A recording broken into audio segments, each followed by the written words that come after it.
just about to start by saying, my dear Christina, I think, yes, we go a long way. We have a long conversation to go, but very difficult to follow.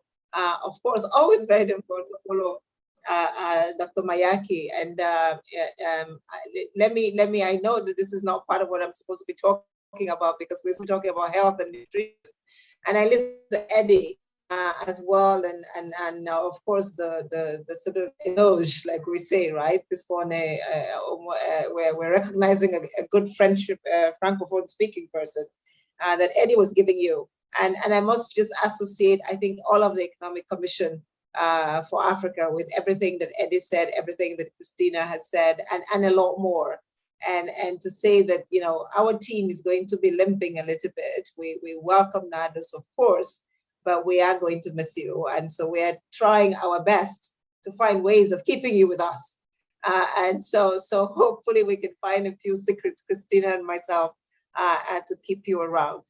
I think you ended by talking about all the innovations that the continent has and the fact that the continent is going to demonstrate to the world that we can do this and we can do it the way we want to.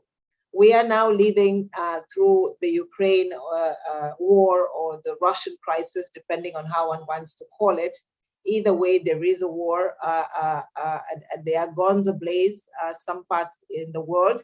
Again, Africa is subject to what we will call an exogenous shock that has nothing to do with us and where we have to then respond.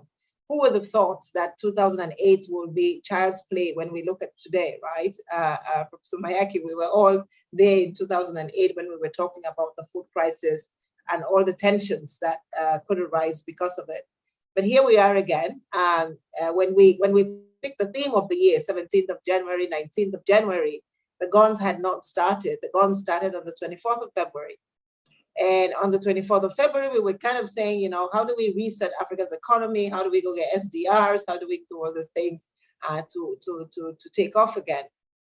Clearly, none of that has happened. What we have seen instead is essentially our theme of the year, and a lot of the work that we had done and a lot of the positive energy that we had generated around ensuring that nutrition, good agriculture, food, we're back on the agenda in a way that was going to be irreversible, and now again on the threat. And we're asking ourselves, you know, do we actually have the kind of resilient systems? Our economies so far have been resilient, right? Yes, we have gone from 4 to 21 countries that are in debt distress, but you know, we have Sri Lanka, we have Pakistan, and we have many more coming. Thank God none of them yet on the continent. If you remember, Christina, we've all been waiting for the African country to unravel. But they are unraveling around us, not that we wish Pakistan or Sri Lanka or any other country the ills that they're going through, but at least Africa is still standing. And I think that that's the resilience we've demonstrated from COVID 25 years since we saw last recession. But here we are, again, with inflation coming. Africa has at least 20 countries where the food component of the inflation basket is above 50% of that basket, which means that as we start feeling the pressures of the food crisis, and remember again, food prices today are higher than they were in 2008, we're beginning to see an additional almost 48 million more Africans falling into nutrition, undernutrition and hunger strikes or hunger stresses. So this brings to the question, you know, why, and none of us would have imagined that two small countries or one small country called Ukraine had this much impact on our economies as African economies, and that we depended that much on them for our food and for our livelihoods. The food and the FAO has shown that, you know, our prices are 30% higher than where they were in 2008. So that's how much higher and how much the struggle or the battle upwards is going to be. We are also struggling with fertilizer prices in Russia. But again, and I think that this is part of where Professor Mayaki was talking maybe about some of the policy directions that we need to look at. If you look at the conversations around, you know, where are we on the resilience systems, as the concept note talked about a little bit. If we talk about agriculture, we talk about mechanization, we'll talk about then the use of fertilizer, we'll talk about the use of machinery, we'll talk about the use of improved seeds. All of us, Christina, yourself, Professor Mayaki, Eddie, all of us in our different confinements, and a lot of the conversations that have happened in the last, and Christina, I must say congratulations again for this is ADS. I mean, the dialogue series, this particular one.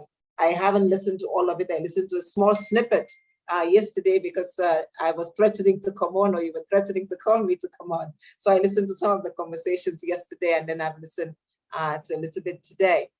I think that where we are going is a place where, if we look at 2008, we came out of 2008 with Rwanda now being able to stop being a rice importer and become almost a rice exporter. We came out of 2008 with Burkina Faso. Yes, Burkina Faso is struggling, the stresses that it's struggling today, but actually Burkina Faso turned around its horticulture industry. It's now, it exports strawberries. It's sort of organized a system that is much better than it was before. We had Mali. Unfortunately, again, Mali is in a little bit of trouble, but all these are sort of precursors. Mali improved its rice production from about 4 or 5 tons per hectare to almost 10 because of improved seeds that were designed in Africa. We were no longer fighting, or we are no longer fighting GMO.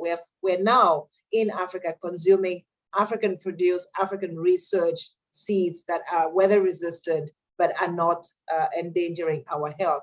We are now on the continent talking about fertilizers whose DNA match the soils in which we're planting what we want to plant. This is the kind of innovation, I think, that Professor Mayaki was talking about, and saying, Africa can. And this team Africa that you're talking about is a team Africa that is beginning to build and get bigger. I have the privilege of sitting on the Agra Food Price Committee with the President Obasanjo. And every year we look at the new innovations that are coming out around agriculture. And then one sits back and one wonders, how come we are not food self-sufficient? And this does not mean that every country must produce the food that it needs, because this will be terrible. This is not good economics, and this will be bad politics. But this means that Africa as a whole needs to be able to at least produce as much food. Zimbabwe, Ethiopia, they can give us the wheat we need. They can give us the grain we need. Malawi, of course, can give us the maize. Mali can give us the maize. I think that if we were to sit down today and remap Africa's surfaces and say, what is it that we need, and how can we, inside the African Continental Free Trade Area Agreement, provide and produce for what Africa needs, we will be able to do it, and do it sufficiently well and satisfactorily. And this goes to and this will be my last but one point, the point that Professor Mayaki made about Africa must do it for itself. I think we have gone through COVID where we saw nobody coming to help Africa, but of course with COVID, nobody could actually move, right? We were all sort of sitting where we were. But we have now seen the Ukraine crisis. Ukraine gets $5 billion a month from the developed world to sort of help finance the process of whatever it is that Ukraine is doing. $5 billion a month, I want to repeat that. We have gotten, since the crisis started, somewhere in the order of 33.6 billion, maybe if one were generous, 50 billion for the continent. I think it is clear that nobody is coming with additional financial resources for Africa if Africa cannot raise its own additional financial resources. And so we must stop waiting, asking, begging. I think we need to get to a point where we say, again, in agriculture, when we do the data, Africa produces more fertilizer than it consumes. We are exporting fertilizer to the United States. We're exporting fertilizer to Brazil.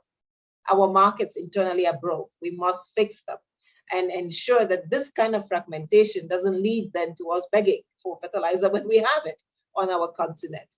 And just because of lack of better logistics or improved trading systems, we end up being putting out a begging bowl again. I think we can change these policies. I think with better governance, we can improve the way fertilizer is distributed, used, and consumed on our continent. And if we were to do that, my sense is that even if the way, and we hope, because we all want the wars to stop, but even if we had conflicts further afield, they will not be affecting us at the rate. We are the only continent that is going to go on its knees if we can't get fertilizer out. We are the only continent that is going on its knees because there's no grain. Whereas we are the continent that has 5 times more arable land than anybody else. There has to be, this kind of sort of, what can I call it? I don't know, I cannot use the word in this forum. It's not acceptable. We cannot continue like this. And I think we do need to figure out how we change it. And then finally, the theme of the year, Christina, for you and me, it's really about women, no? It is about the women who go to the farm and do not have access to land. It is about the women whose labor is not being accounted for sufficiently And so therefore they are not getting the right incomes. It is about all the work we've done, Professor Mayaki, on cross-border difficulties so that we cannot take goods from Nigeria to Cameroon or from Cote d'Ivoire to Senegal in a way that does not have all the impediments that are created. So I think that for us to be able to sort of live to the spirit of the theme of the year, I just came in Malabo, where we are talking about humanitarian crises. Africa does not have to have a full humanitarian crisis. I think that it goes to the heart of our governance if we are still worrying about that. And to say, how can we do better? How can we make these market mechanisms that instead of humanitarian crises are actually prosperity, value creation, and value addition for many more of us when you look at the kinds of green soils we have. So I think, again, for the women, this theme is even more for us. We have gone through COVID where the girls are out of school, and so they hopefully can go back to the land, but they have to go to the land that has good governance. They have to go back to land where they can own it and where they can produce it in a way that actually delivers better value. So I think at the end of the day, we come back to this gender conversation and how, even with this theme, we can make sure that women get their fair share and are represented adequately, as Professor Mayaki has always done and will continue to do as we continue. So I want to stop again by congratulating you, Christina, for a really, really insightful dialogue, but then to urge all of us to say, why are we not asking the right questions? And if we were asking the right questions, can we get the right answers, as Professor Mayaki has asked us to show and demonstrate? So thank you so much again and for having me, and I wait for you to conclude. Thanks for listening.